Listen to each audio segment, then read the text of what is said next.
आचारहीनम न पुनन्ति वेदा यद्यपि दिता सह षड्विरंगे छंदास्येन मृत्युकाले त्यजन्ति नीडम शुकुंता इव जात पक्षा। ये विशिष्ट स्मृति में छठा अध्याय 30वां विशिष्ट स्मृति देवी भागवत यही श्लोक है। छठा अध्याय छठा श्लोक 3रा अध्याय और देवी भागवत में भी 11वां अध्याय 2रा श्लोक तो अर्थात शिक्षा, कल्प, निरुक्त, छंद, व्याकरण और ज्योतिष इन 6 अंगों सहित अध्ययन किए हुए वेद भी आचारहीन मनुष्य को पवित्र नहीं करते। मृत्यु काल में आचारहीन मनुष्य को वेद वैसे ही छोड़ देते हैं जैसे पंख उगने पर पक्षी अपने घोंसले को। तो आचार ये बड़ा आवश्यक है। विद्या बड़ी है, शिक्षा है, के शास्त्र, कल्प, निरुक्त, छंद, व्याकरण, ज्योतिष, ये 6 अंग बताए हैं। 6 अंगों सहित अध्ययन किए हुए वेद भी आचारहीन, जिसका आचार ठीक नहीं है, आचरण जिसका ठीक नहीं है, जिसको ये इन वेदों का ज्ञान है, मनुष्य को पवित्र नहीं करते। ये पवित्र नहीं कर सकते। मृत्यु काल में आचारहीन मनुष्य को वेद वैसे ही छोड़ देते हैं जैसे पंख उगने पर पक्षी अपने घोंसले को। आगे कहा है आचार लभते यायुराचार दीप्तता प्रजा आचारध्य नमक्ष्या माचारो हंतय लक्षणम। ये मनुस्मृति में वर्णन आ रहा है। मनुष्य आचार से आयु को प्राप्त करता है। अगर अच्छा चला तो आयु बढ़ती है। आचार से अभिलाषित संतान को प्राप्त करता है।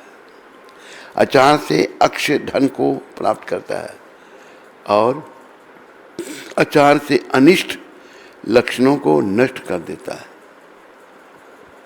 ये मनुस्मृति में कहा गया है। दुराचारो ही पुरुषो लोके भवति निंदिता दुख भागी च सततम व्याधि तो अल्प आयुरेव च। ये मनुस्मृति का श्लोक है।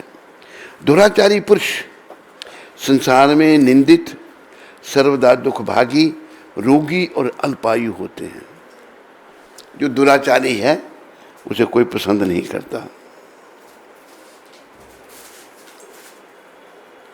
संसार में सब उसकी निंदा करते हैं और वो सर्वदा दुखभागी, रोगी और अल्प आयु होता है। दुखी रहता है, आयु भी छोटी होती है और बीमारियों से ग्रस्त। आचारः फलते धर्म, आचारः फलते धनम, आचार क्षीर या मापनोति आचारो हंतक लक्षणम। ये महाभारत में वर्णन आ रहा है। ये विशिष्ट स्मृति में ये श्लोक है।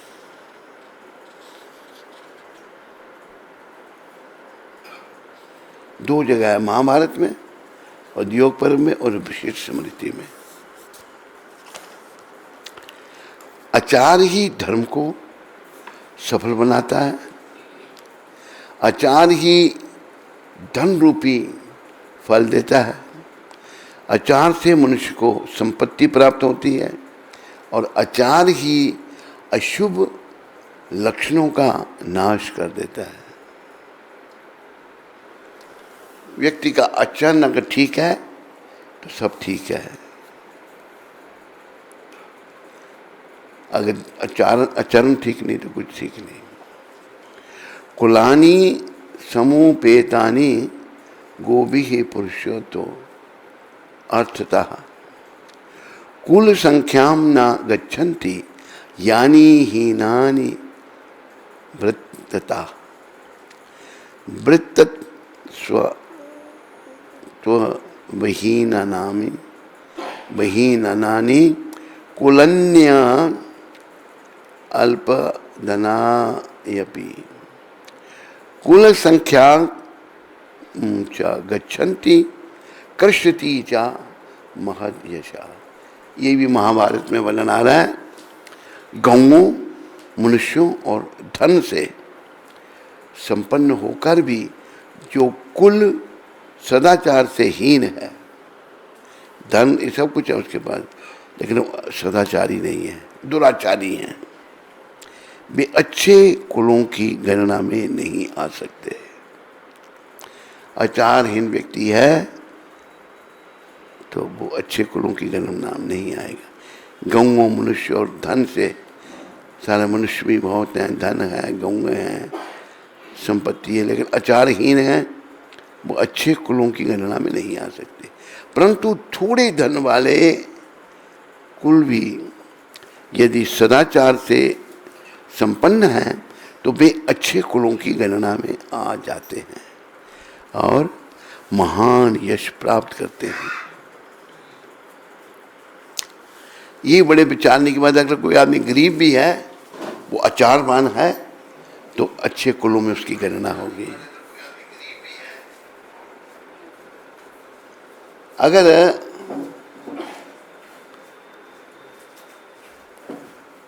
कोई व्यक्ति अमीर है तो आचारहीन है तो वो अच्छे कुलों की गणना में नहीं आता। ना कुलम वृत्तहीनस्य प्रमाणिम इति मे मतिः अन्ते शब्दपि ही जातानां वृत्तमेव विशिष्यते। मेरा ऐसा विचार है कि सदाचार से हीन मनुष्य का केवल ऊंचा कुल मन नहीं हो सकता। ऊंचा कुल में सदाचारी नहीं है तो नहीं हो, क्योंकि नीच कुल में उत्पन्न मनुष्य का भी सदाचार श्रेष्ठ माना जाता है। कोई नीच कुल में है लेकिन सदाचारी है तो वो श्रेष्ठ माना जाता है।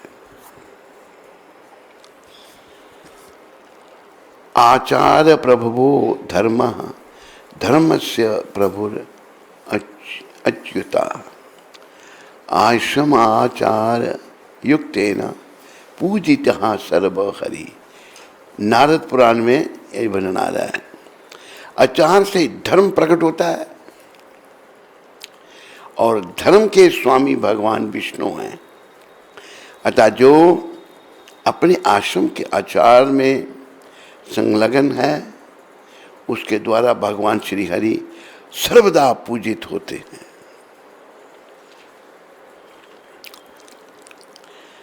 सदाचारता पुंसाम जीतो लोका भूभावपि साधवः क्षिण दोषास्तु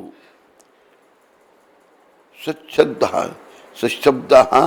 साधुवाचकः तेषाम् आचारणं यतु सदाचारस्य उच्यते। ये विष्णु पुराण में वर्णन है।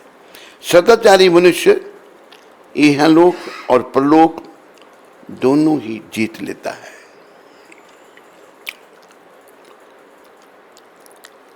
देखो, आचार बहुत आवश्यक है। भारत में सब ये था, लेकिन विदेशियों के आक्रमण से हमारी सभ्यता जो है इसको बड़ी क्षति पहुंची। बड़ी क्षति पहुंची और आज हालत बड़ी खराब हो रही है। लोग जो है भटक रहे हैं, उनको पता नहीं क्या करना है क्या नहीं करना है, और उन विचारों का परिणाम ये, इन्होंने घोर नरकों में यम यातनाएं भोगनी पड़ेंगी, जो बहुत दुखदाई है।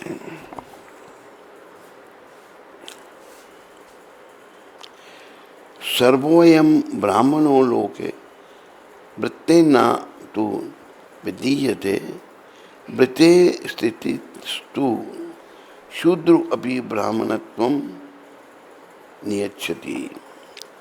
ये भी बड़े विचारने की बात है। इस बात का वर्णन है महाभारत में। लोक में यह सारा ब्राह्मण समुदाय सदाचार से ही अपने पद पर बना है। ब्राह्मण समुदाय जो है अपने आचरण से ही सदाचार के पद पर बना हुआ है। सदाचार में स्थित रहने वाला शूद्र भी इस जन्म में ब्राह्मणत्व को प्राप्त हो सकता है। देखो ये बात आ रही है महाभारत की, जिन्होंने भगवान वेद व्यास ने जिन्होंने सारे वेद पुराण लिखे, ये सब उनकी देन है। तो अगर शूद्र भी जो है वो सदाचार में स्थित रहने वाला शूद्र भी इस जन्म में ब्राह्मणत्व को प्राप्त हो सकता है। प्रभुपाद जी ने यही किया ना, मतलब विदेशी लोगों को ब्राह्मण बनाया। और 4 बाण है, वो 4 नियमों का पालन करते हैं। मांसाहार नहीं, मदिरा पान नहीं, सिगरेट बीड़ी तंबाकू पान कोई सेवन नहीं करते हैं, और ब्रह्मचर्य व्रत का पालन करते हैं। पर स्त्री माँ के समान, कई ब्रह्मचारी बन गए, शादी नहीं की। तो सत्य बोलना, जुआ नहीं खेलना। तो प्रभुपाद जी ने यही किया। जो विदेशी लोग थे उनको आचार विचार सिखाया, नियम सिखाए, तो उनको वो ब्राह्मण बना दिया। तो शास्त्र प्रमाण है। देखो ये श्लोक जो मैंने पढ़ा,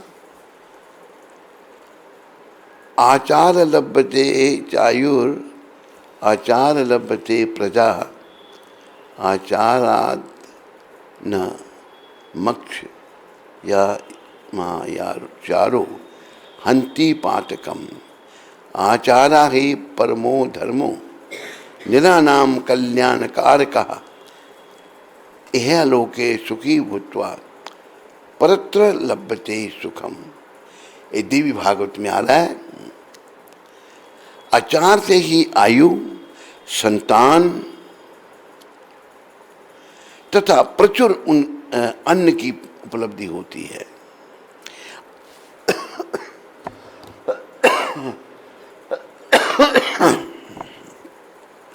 आचार संपूर्ण पातकों को दूर कर देता है। मनुष्य के लिए आचार को कल्याणकारक परम धर्म मानना चाहिए। माना गया है आचारवान मनुष्य इस लोक में सुख भोकर परलोक में भी सुखी होता है। जो आचार्यवान व्यक्ति नहीं है, उल्टे सीधे काम करता है, दुराचारी है, व्यभिचारी है, उसको यहाँ भी कोई सुख शांति नहीं, और मरने के बाद तो सुख शांति का प्रश्न ही नहीं है। वो यहाँ पर वर्णन आ रहा है। आचार से ही आयु, संतान तथा प्रचुर अन्न की उपलब्धि होती है। आचार संपूर्ण पातकों को दूर कर देता है। मनुष्य के लिए आचार को कल्याणकारक परम धर्म माना गया है। आचारवान मनुष्य इस लोक में सुख और भोग कर परलोक में भी सुखी होता है। आचार्यवान पुरुष, आचारवान सदा पूता सदैवाचारवान सुखी आचारवान सदा धन्य सत्यम सत्यम चा नारदा, देवी भागवत में आ रहा है। भगवान नारायण बोले, नारद, आचारवान मनुष्य सदा पवित्र, सदा सुखी और सदा ही धन्य है। यह सत्य है, सत्य है। भगवान कह रहे हैं नारद जी को। बोलो परम प्रताप परमेश्वर भगवान की।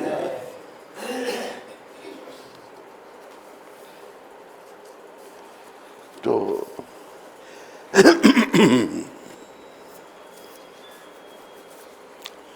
देखो, कुछ नियम मनुष्य शरीर में ही पालन किए जा सकते हैं, पशु पक्षी शरीर में नियम नहीं है।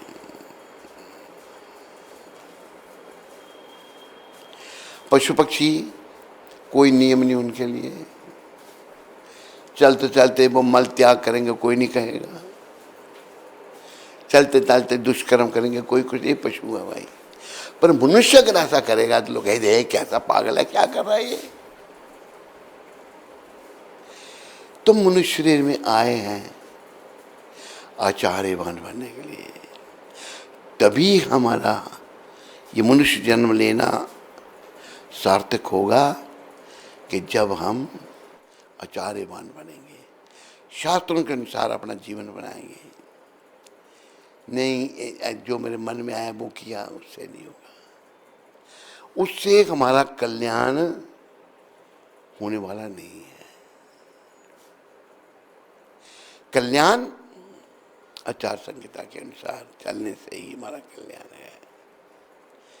तो ये हमने ध्यान रखना है। कोई बुरा आचरण नहीं करना, बुराइयों से सदा दूर रहना, झूठ नहीं बोलना। लोग कहीं बड़ा झूठ बोलते हैं, बहुत झूठ बोलते हैं। तो जब झूठ बोलने वाला व्यक्ति जो है, ऐसा कहा है, सच बराबर तप नहीं और झूठ बराबर पाप। जाके हृदय सांच है, ताके हृदय प्रभु आप। सच के बराबर कोई तप नहीं है और झूठ के बराबर कोई पाप नहीं है, याद रखो। झूठ बोलना बहुत बड़ा पाप है। और जो सच बोलता है, सच बोलने से ही, अभी जैसे कई बातें बनना आती हैं, जैसे कहीं कहीं झूठ भी बोलना पड़ता है। जैसे एक कथा है कि एक कसाई एक गौ माता के पीछे लगा हुआ था। गाय बेचारी जा रही थी भागती हुई।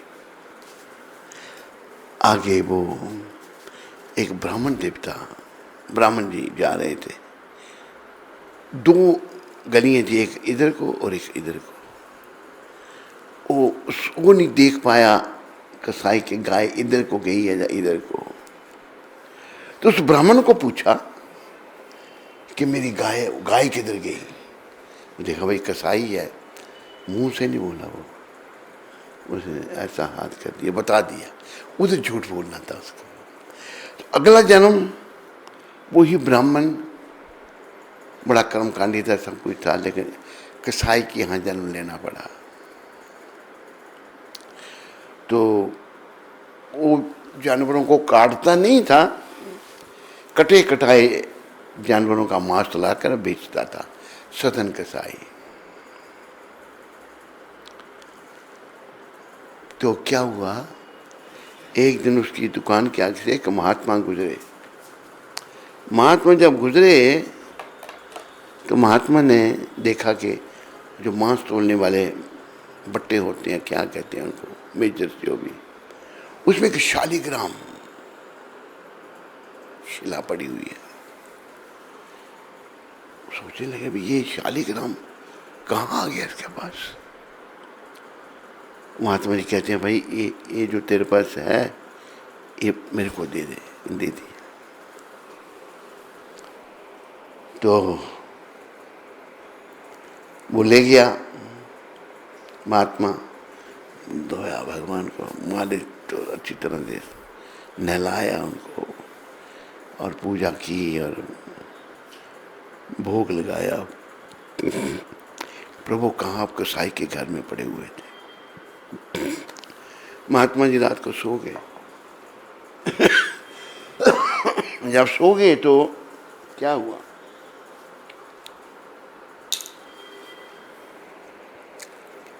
भगवान शालिग्राम भगवान सपने में आए, कहा कि तुम मेरे को क्यों लाया उधर से। वो जो कसाई है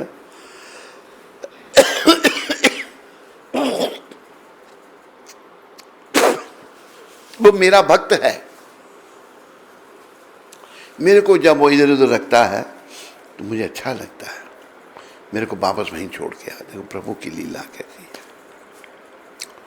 वो महात्मा ले आया, कहते भाई ये जानते हो कौन है?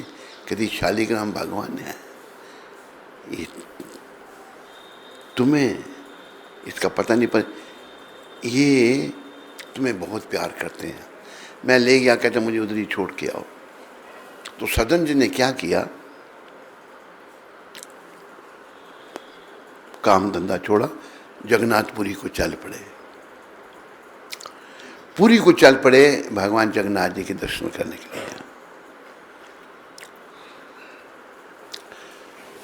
रात को सायंकाल का समय एक घर का दरवाजा खटखड़ाया उन्होंने। एक माता अंदर से आई, तो बोलिए, कहते ऐसा है मैं यात्री हूँ, रात बितानी है मैंने, मैं पूरी जा रहा हूँ। कहता चाहो और ये नहीं है हमारे घर में। तो वो स्त्री, उसका कुभाव, सदन जी बड़े सुंदर थे, नव युवक थे, वो स्त्री आकर्षित हो गई उनसे, उनसे उल्टी सीधी बातें करने लगी। तो वो माता कहती है, सदन जी कहते हैं माता ऐसी बातें मत करो, मैं तुम्हारे पुत्र के समान हूँ। तो वो सोचने लगी कि ये डर रहा है मेरे पति से। वो गई, जाके अपने पति का सर काट के ले आई। कहते इसी से डर रहे हो तुम? ये कि तूने क्या किया। और फिर सुबह जब वो नहीं माने, भक्त थे, भक्त देखो किसी भी हालत में अपने धर्म का त्याग नहीं करते। धर्म रक्षित ही रक्षिता, धर्म की रक्षा करने से हमारी रक्षा होती है। तो क्या हुआ, सुबह उसने शोर मचा दिया, लोग कटे, भाई मेरे पति को मार दिया, झूठ। पकड़ के जज के पास ले गए। जज ने कहा तूने गला काटा है? कहते हाँ। झूठ। उन्होंने बोला कि प्रभु की कोई अच्छा कर्म है मेरे। तो जज ने आदेश दिया कि इसके दोनों हाथ काट दो। सदन जी के दोनों हाथ काट दिए गए। फिर भी उन्हीं उसी हालत में पूरी जाने लगे। जब पुरी के पास पहुंचे तो जगन्नाथ भगवान ने अपने पुजारियों को स्वप्न दिया और कहा जाओ मेरा एक भक्त आ रहा है, सदन उसका नाम है, उसको लेकर आओ, पालकी लेकर जाओ, उसके हाथ नहीं है, पालकी में बिठा के लाओ। पुजारी आगे देखा कि व्यक्ति के हाथ है नहीं। कहते आप सदन हैं? कहते हाँ। कि जगन्नाथ जी ने आपके लिए पालकी भेजी है। बैठाया उनको, पूरी में गए, दर्शन किए भगवान के, जगन्नाथ भगवान के दर्शन किए। जगन्नाथ जी को पूछा प्रभु मेरे से क्या अपराध हुआ था कि मेरे हाथ कट गए? तब भगवान ने बताया सदन, पूर्व जन्म में तुम एक ब्राह्मण था और मेरा बड़ा भक्त था। एक दिन तू जा रहा था तो पीछे से गाय भागती हुई आई। दो रास्ते थे, वो दूसरे एक रास्ते में चली गई। कसाई उसके पीछे लगा हुआ था मारने के लिए। कसाई ने तेरे को पूछा, तूने देखा भी ये कसाई है? तू झूठ बोल देता तो गाय बच जाती। तूने हाथ आगे किया, दाएं इधर गए, मुंह से कुछ नहीं बोला, इसलिए तेरे दोनों हाथ कट गए। वो जो औरत थी वो वही गाय थी जिसको कसाई ने मारा था, और जो उसका पति था वो वही कसाई था जिसने उसको मारा था। इसलिए तेरे हाथ कटे। तो आप देखो कि हृदय हमारा ठीक है, गलती अगर हो जाती है कहीं झूठ भी बोला जा सकता है। अगर किसी का गाय की जान बचती हो, किसी बेकसूर की जान बचती हो, तो हमें बड़ा विवेक से, बड़े ध्यान से काम लेना है और जीवन को भक्ति पथ में अग्रसर करना है। जब हम निष्काम भाव से भगवान की भक्ति करते हैं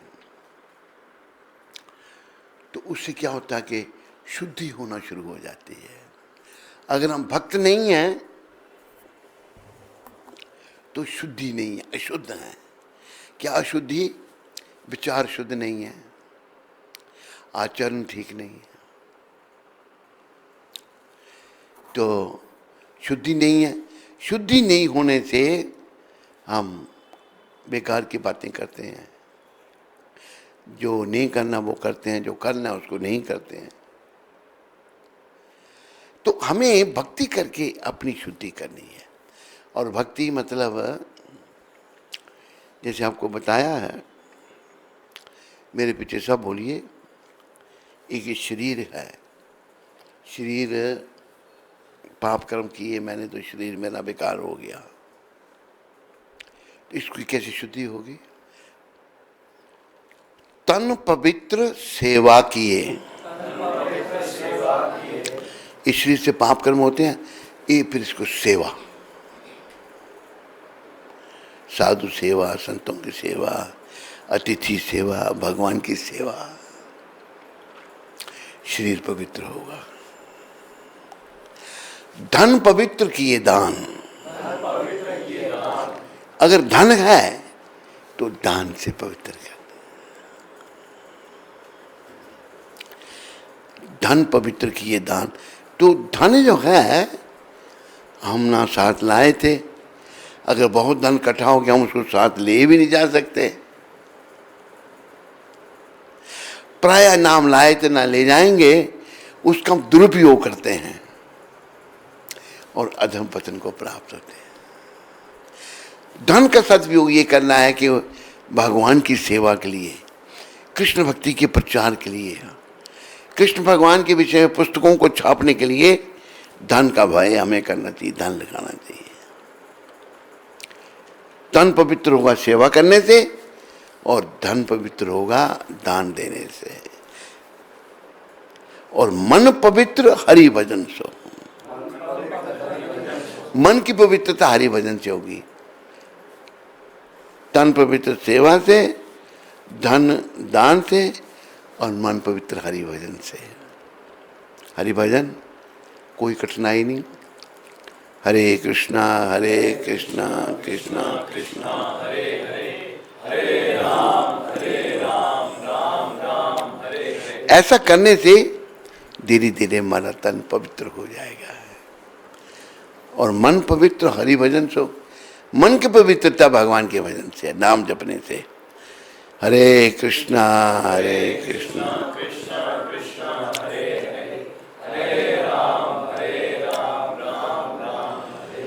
तन पवित्र सेवा किए, धन पवित्र किए दान, मन पवित्र हरि भजन सो। मन पवित्र होगा हरि का भजन करने से। इस समय का विशेष मंत्र जो है, जो भगवान गौलोक धाम से पृथ्वी पर आए थे, गौलोकेरा प्रेमानंद हरि नाम संकीर्तन। ये हरि नाम संकीर्तन जो है महाप्रभु इसको गौलोक धाम से लाए हैं।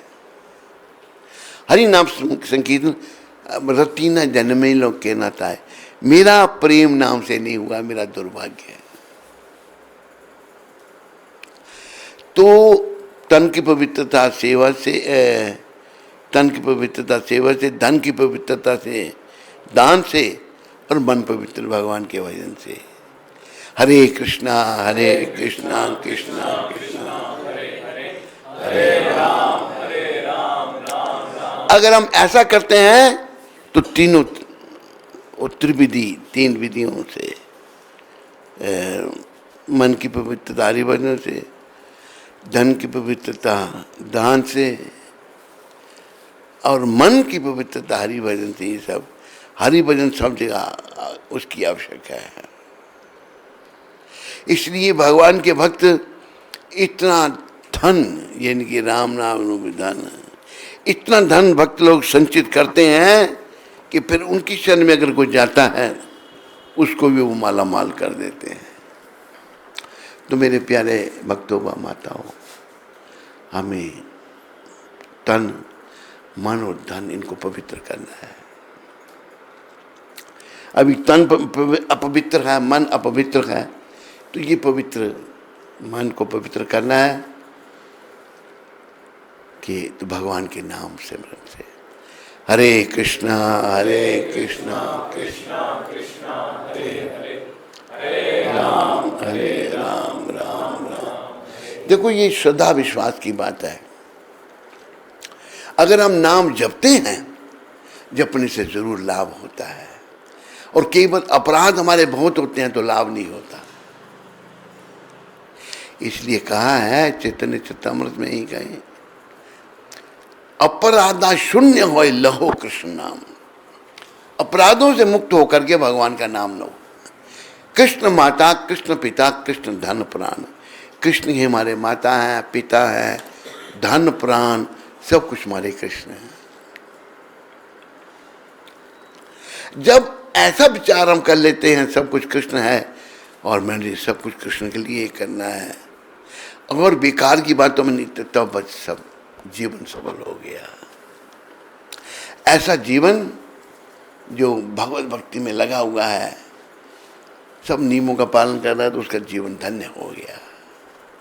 अगर हम भी अपने जीवन को कुमार्ग से हटाकर सन्मार्ग में लगाते हैं तो हमें भी बड़ा उसका फल मिलता है, और हमारा जीवन सफलता के पथ पर आगे बढ़ता है।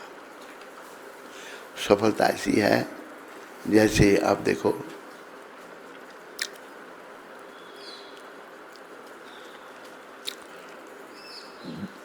कई बार हम कहते हैं आयु तो बढ़ती जा रही है, कुछ कर नहीं रहे हम,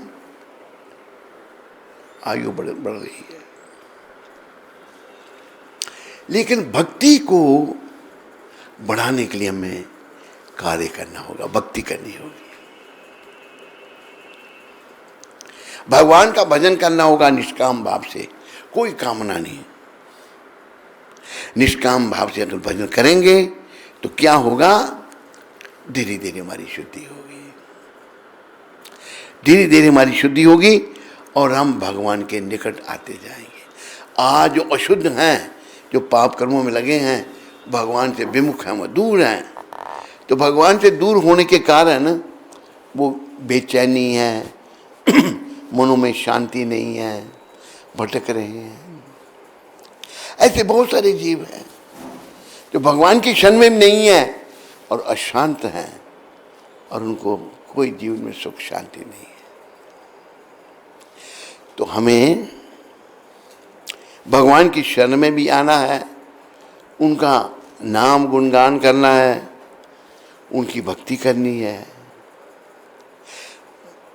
ऐसा करने से ही हमारी शुद्धि होगी,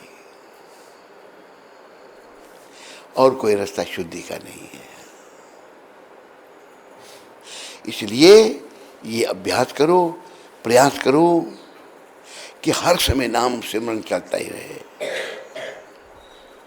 हरे कृष्णा कृष्णा कृष्णा हरे हरे, हरे राम राम राम हरे। अगर हम ऐसा करते हैं तो जीवन हमारा धन्य हो जाता है। तो आओ जीवन को और भगवान के नाम का गुणगान करें। जय राधे जय कृष्ण जय वृंदावन।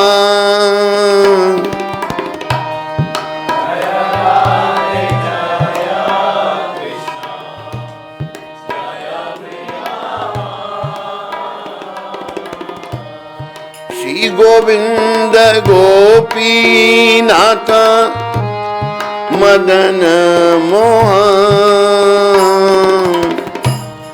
श्री गोविंद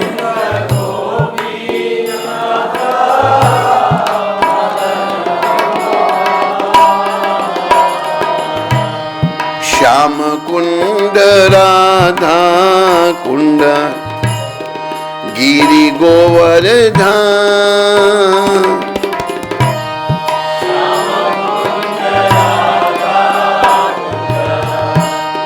गिरि कालिंदी यमुना जय जय महाबान।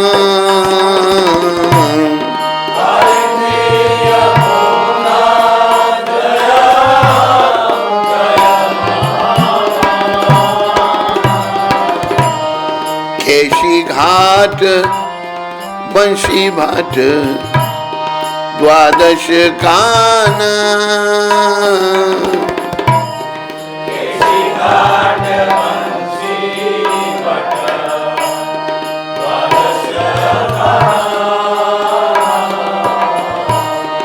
यहाँ सब लीला कैलो श्री नंद नंदन।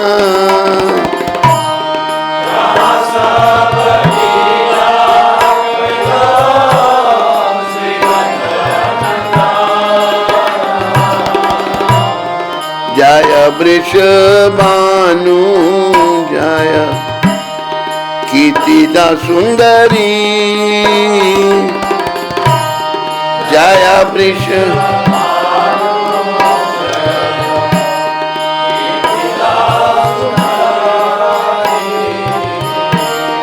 जय पौरन मासी जय आबिर नागरी।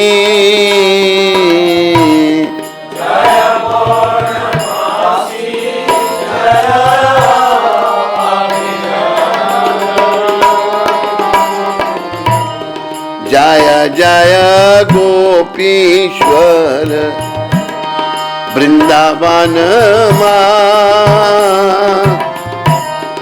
जय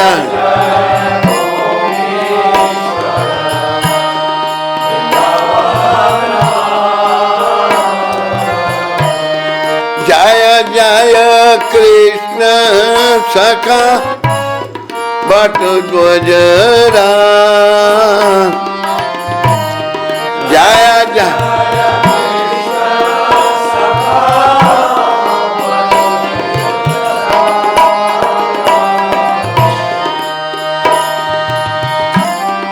जय द्वज पत्नी जय नाग कन्या।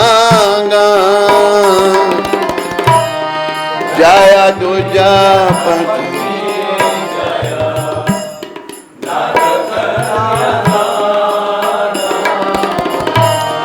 भक्ते जहारा पाइल गोविंद चरण।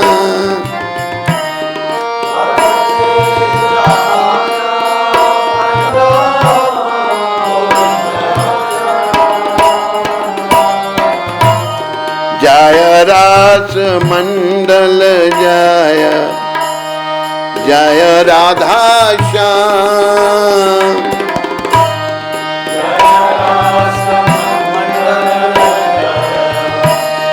जय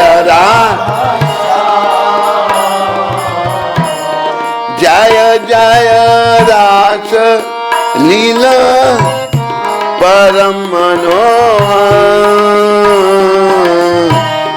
जय जय सर्व मनोहर जय जयोज्ज्वल रस सर्वरस सार, जय ज्योज्ज्वल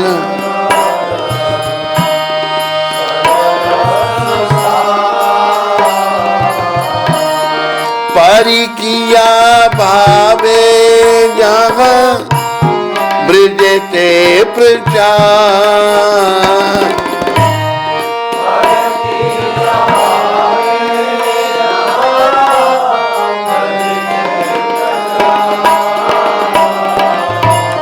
श्री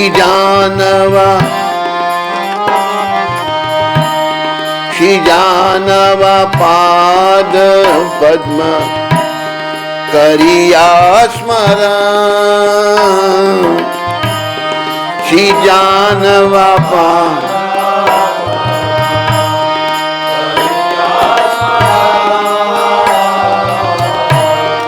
दीन कृष्ण दास कहे नाम संकीर्तन, दीन कृष्ण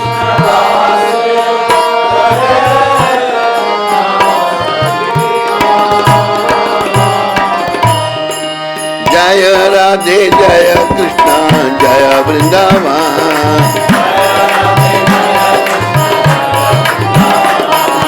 जय राधे जय कृष्ण जय वृंदावन,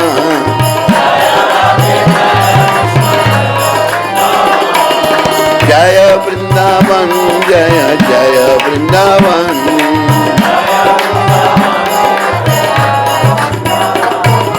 जय वृंदावन जय जय वृंदावन,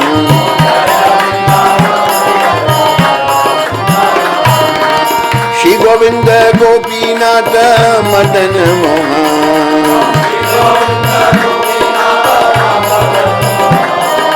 श्री गोविंद गोपीनाथ मदन मोहन,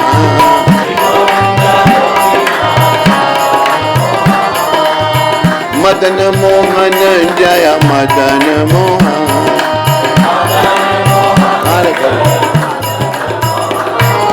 श्री गोविंद गोपीनाथ मदन मोहन,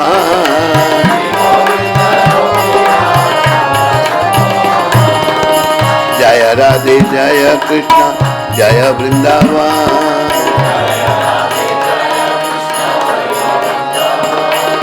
जय राधे जय कृष्ण जय वृंदावन,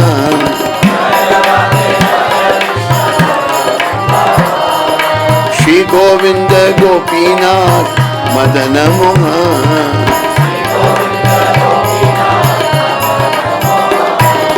मदन मोहन जय मदन मोहन,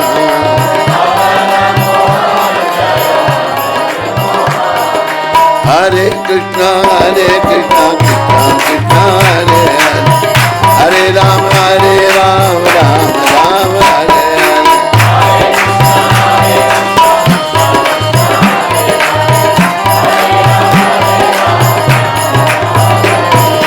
हरे कृष्णा कृष्णा कृष्णा हरे हरे, हरे राम राम राम हरे हरे,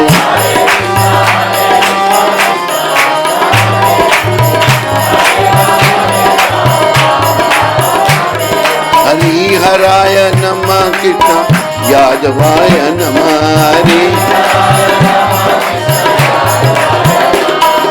गोपाल गोविंद राम श्री मधुसूदन,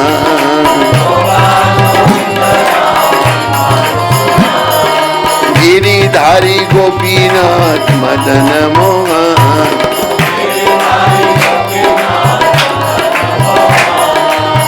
मदन मोहन जय मदन मोहन,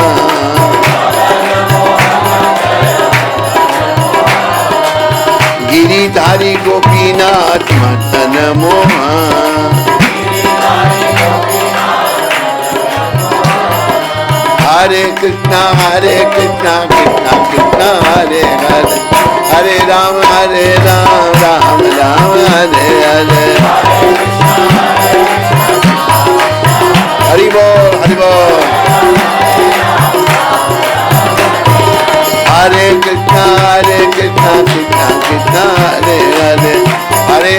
हरे राम राम राम हरे हरे।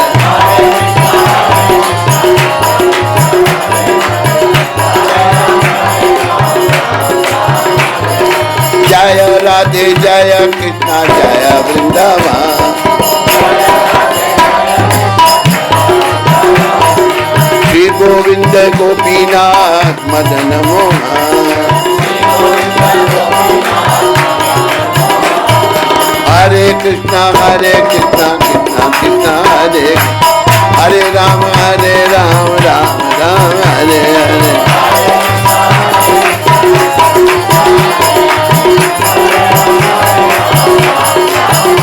निताय गौर हरि बोल हरि बोल हरि बोल हरि बोल। निताय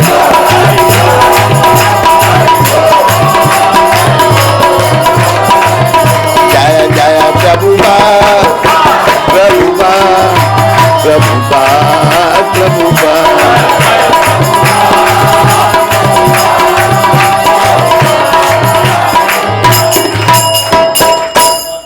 निताय गौर प्रेमानंदे निताय गौर प्रेमानंदे निताय गौर प्रेमानंदे।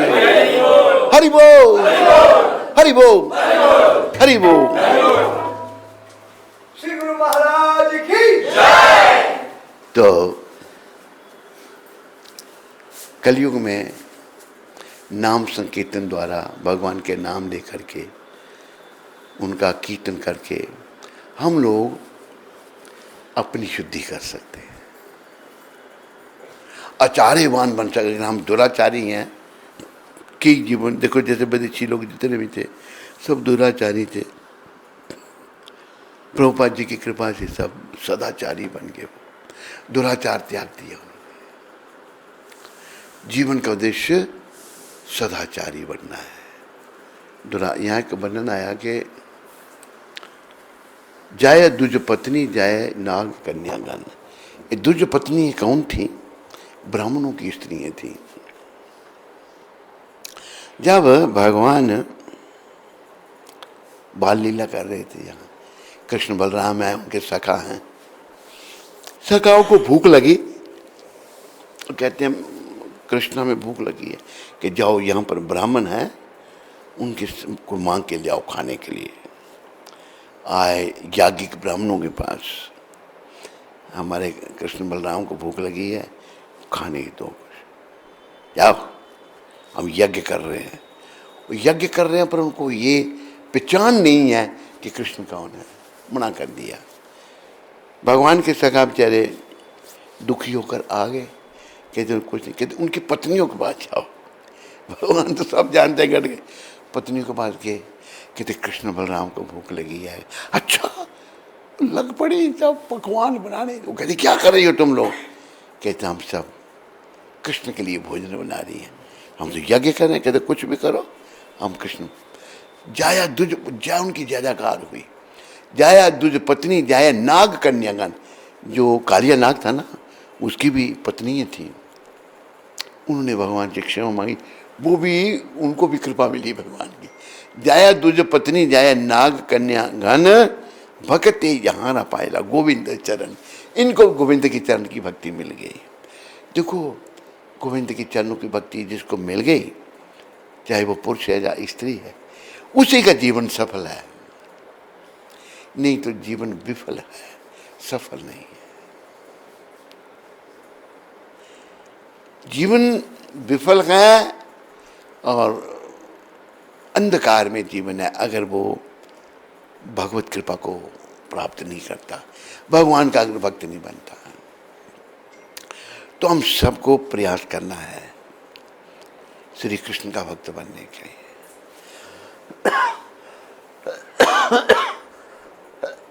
और वहाँ भगवान तो बहुत ही दया में हैं, बड़े दयालु हैं।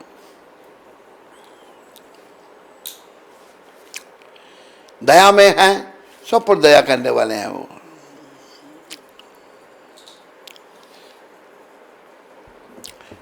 जैसे कहा है,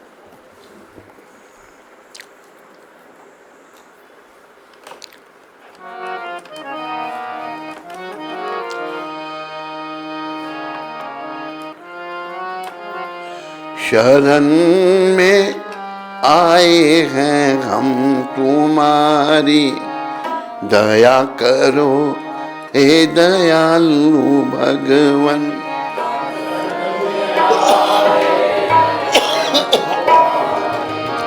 दया कर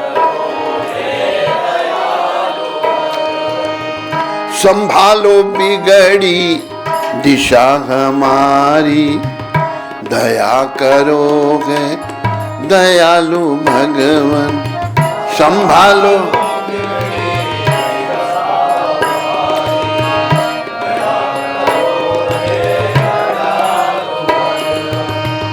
ना हमें बल है ना हमें बुद्धि, ना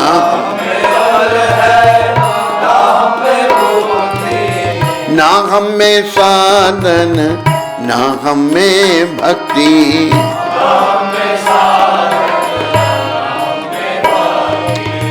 तुम्हारे दर के हैं हम भिखारी, तुम्हारे दया करोगे दयालु भगवन।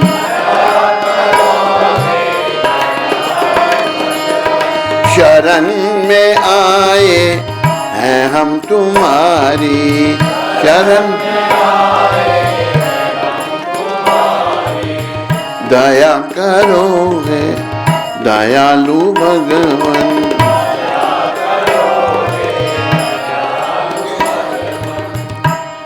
ये भी सत्य है कि भगवान को बड़ा दयालु कहा और दयालु हैं वो।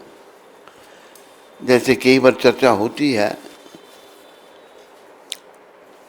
पूतना राक्षसी भगवान को मारने आई, औरत है वो, राक्षसी है, मारने आई, भेष बदल लिया, सुंदर स्त्री बन गई, कमल का फूल हाथ में ले लिया कि जैसे भाई लक्ष्मी आई है वैकुंठ से। और भक्त बेचारे भोले होते हैं, आके यशोदा मैया है, रोहिणी माता है, बलराम की माँ, तो दोनों अपने दिव्य बच्चों को पालने में लगी हुई है, बड़े भाव से, बड़े प्रेम से। यशोदा जी को कहती है पूतना राक्षसी, मैं तुम्हारे लाला को खिलाऊं जरा, खिला। गोद में लेके एक तरफ ले जाती है, स्तन के ऊपर हलाल विष लगा रखा है, बच्चा स्तन पीने लग पड़ता है, तो एक तरफ ले गई और स्तन पान कराने लगी, जहर वाला स्तन।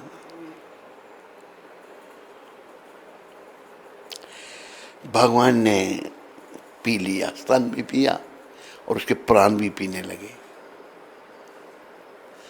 आई वो चिल्लाई, असली रूप जो छुपा के रखा था वो प्रकट हो गया, राक्षसी।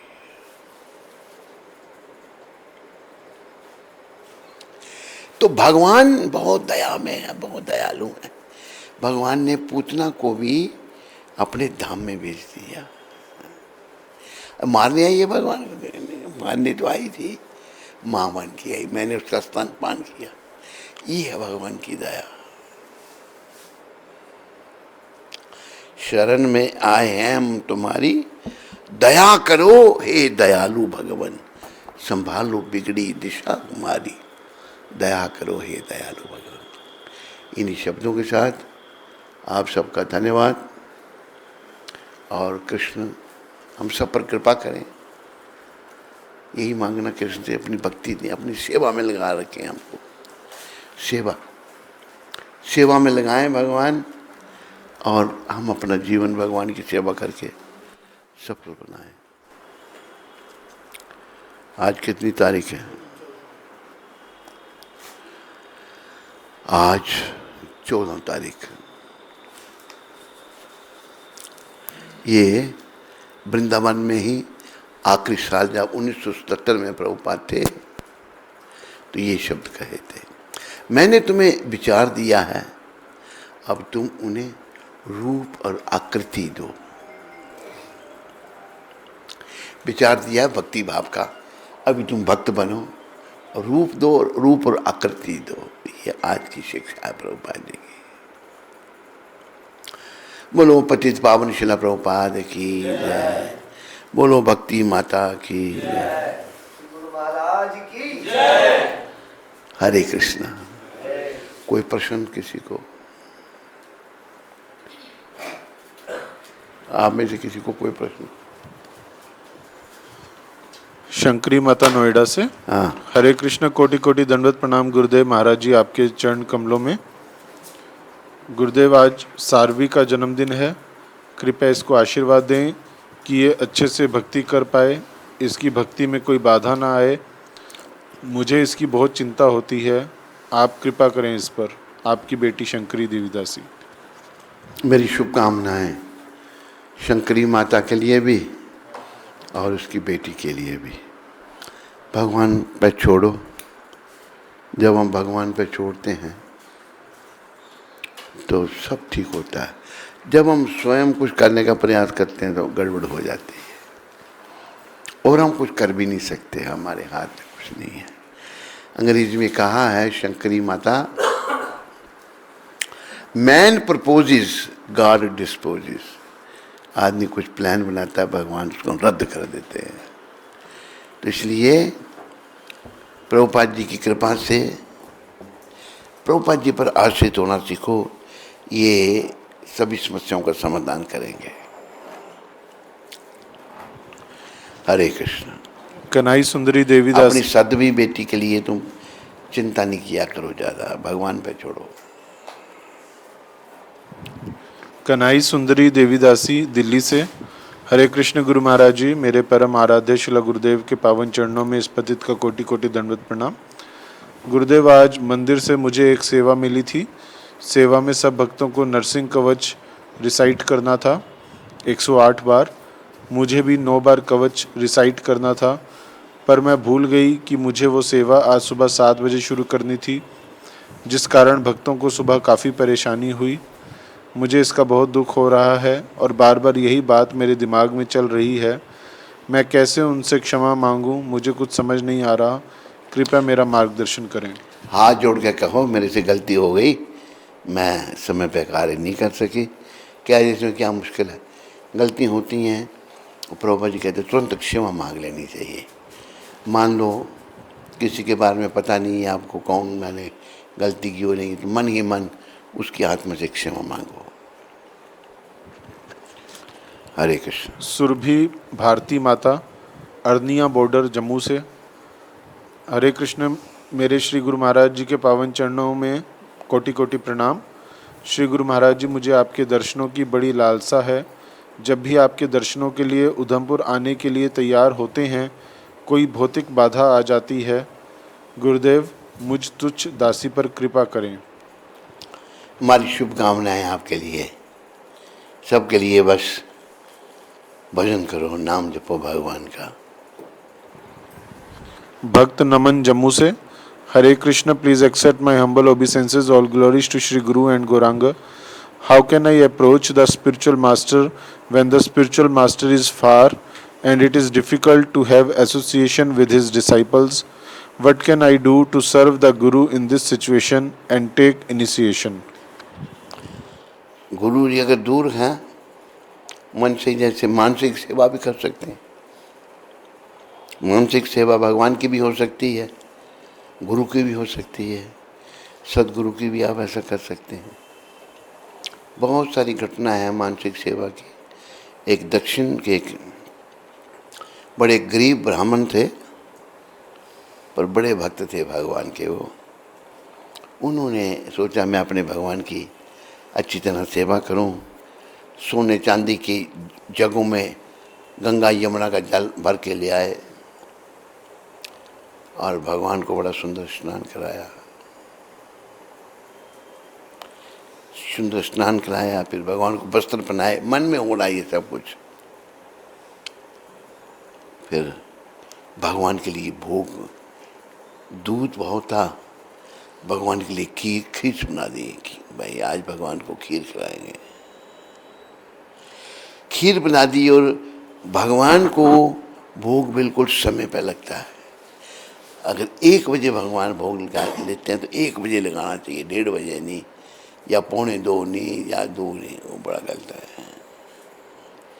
तो वो भाव से अभी वो समय हो गया भोग का, खीर अभी अभी बनाई, वो ठंडी नहीं हो रही, घबराहट से उन्होंने उंगली डाली, वो ठंडी हुई नहीं, देखा तो खीर अभी गर्म ही थी, उनकी उंगली जल गई, ध्यान हटा तो देखा सच में उंगली जली हुई। तो जो कुछ वो मन में सोच रहे हैं सब स्वीकार हो रहा है। मानसिक सेवा करो, वो भी स्वीकार होगी। मानसिक सेवा से बड़ी शुद्धि होती है। मन में भगवान को एक जगह सिंहासन पर बिठाओ, उनके लिए पत्र पुष्प लाओ, जो भी उनको अर्पण का मन से करो। भगवान बहुत दयालु हैं, वो सब कुछ प्रेम से दिया हुआ। भगवान ने कहा ना, पत्रम पुष्पम फलम तोयम, जो प्रेम से पत्र पुष्प जल मुझे देता है, अश्नामी, मैं स्वीकार करता हूँ। पत्रम पुष्पम फलम तोयम यो में भक्त्या प्रयच्छति तदहम भक्ति उपारतम अश्नामी प्रियतात्मना। प्रेम से मुझे तुलसी का पत्र, फूल और जल भी अगर कोई देता है, भगवान स्वीकार करते हैं। तो मानसिक सेवा करो, ऐसी मानसिक सेवा से भगवान प्रसन्न होते हैं। हरे कृष्ण। दुर्गेश जी, आर्मी, असम से। दुर्गेश जी, हरे कृष्ण। महाराज जी के चरणों में कोटि कोटि प्रणाम। महाराज, मैं प्रभुपाद जी के जन्म स्थान के दर्शन करने के लिए गया था। दर्शन करके दिल खुश हो गया। जब से आपने मुझे और मेरी माता जी को माला दी है, तब से भक्ति ठीक हो रही है और आर्मी में 7 भक्त बन गए हैं। आशीर्वाद दें और भी भक्त बना सकें। आपके चरणों में कोटि कोटि प्रणाम। बहुत अच्छा दुर्गेश जी, आपका धन्यवाद। आपने 7 भक्त बना दिए, इससे भगवान बड़े प्रसन्न होंगे, प्रभुपाद जी प्रसन्न होंगे। तो और लगे रहो, 7 भक्त और बनाओ, जितने बन सके बनाओ और जीवन को सफल बनाओ, ये बहुत अच्छा है। ऋषभ महाजन जी, अमृतसर से। हरे कृष्ण गुरु महाराज जी, दंडवत प्रणाम। महाराज जी, मैं भगवान कृष्ण को सोचने की बजाय फालतू की सोचता रहता हूँ, जिसका कोई मतलब ही नहीं है। मैं बहुत ज़्यादा ओवरथिंक करता हूँ। मुझे पता है ये सब गलत है, फिर भी मुझे लोगों की छोटी छोटी बातें हर्ट कर जाती हैं और मैं उनमें ही उलझा रहता हूँ। महाराज जी, कैसे निकलूँ मैं इस परेशानी से बाहर? मेरा मार्गदर्शन कीजिए। आपका पतित बेटा ऋषभ। ऐसा है ऋषभ जी, जब तक मन शुद्ध नहीं होता ना, तो ऐसी प्रभाव हम पर होता रहेगा। शुद्धि में लगो, प्रार्थना करो, प्रभुपाद के चरणों में प्रार्थना करो, परंपरा के चरणों में प्रार्थना करो, नित्यानंद भगवान के चरणों में मुझ पर कृपा करो। एक ग्रेजुअल प्रोसेस है, ग्रेजुअली। जैसे हमने आपको एक बार बताया था, एक व्यक्ति हमारे संपर्क में आया चंडीगढ़ में। वो व्यक्ति जो है नास्तिक था। उसकी पत्नी ने घर में यज्ञ रखा, अपना प्रोग्राम रखा, तो प्रभुपाद जी की कृपा हो गई। शुरुआत में उसको जप करने में दिक्कत आने लगी, तो जप भी होना शुरू हो गया।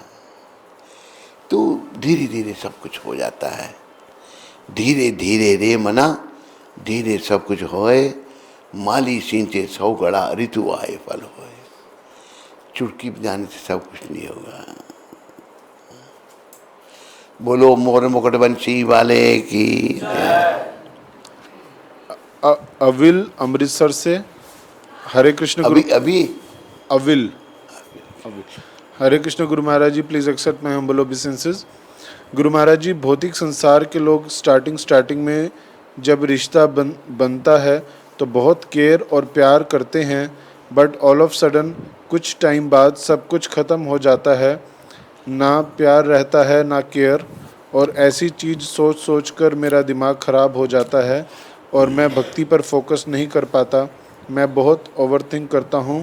प्लीज़ मेरी दुविधा का समाधान कीजिए। देखो ऐसा है कि जब तक शुद्धि नहीं होगी तो ये घटनाएं घटेंगी। दिमाग में इस बात को डालो, मैंने शुद्धि करनी है। इसलिए महाप्रभु ने कहा है कि उठीते बैठीते खाईते शुईते यथा तथा नाम ले।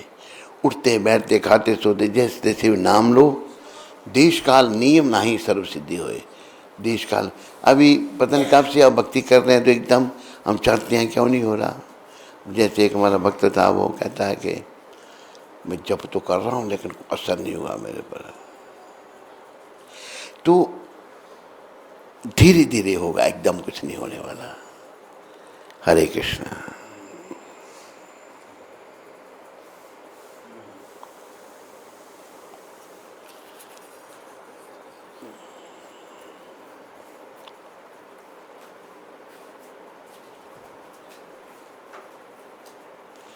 आज का जो प्रसाद आ गया, आज का प्रसाद श्रीमन सूरज नारायण जी की ओर से है, जो कि दिल्ली से है। सूर्य नारायण जी का धन्यवाद और प्रसाद पाने वालों का भी सबका धन्यवाद। चलो सबसे पहले एक एक वो भी देनी है। चलो।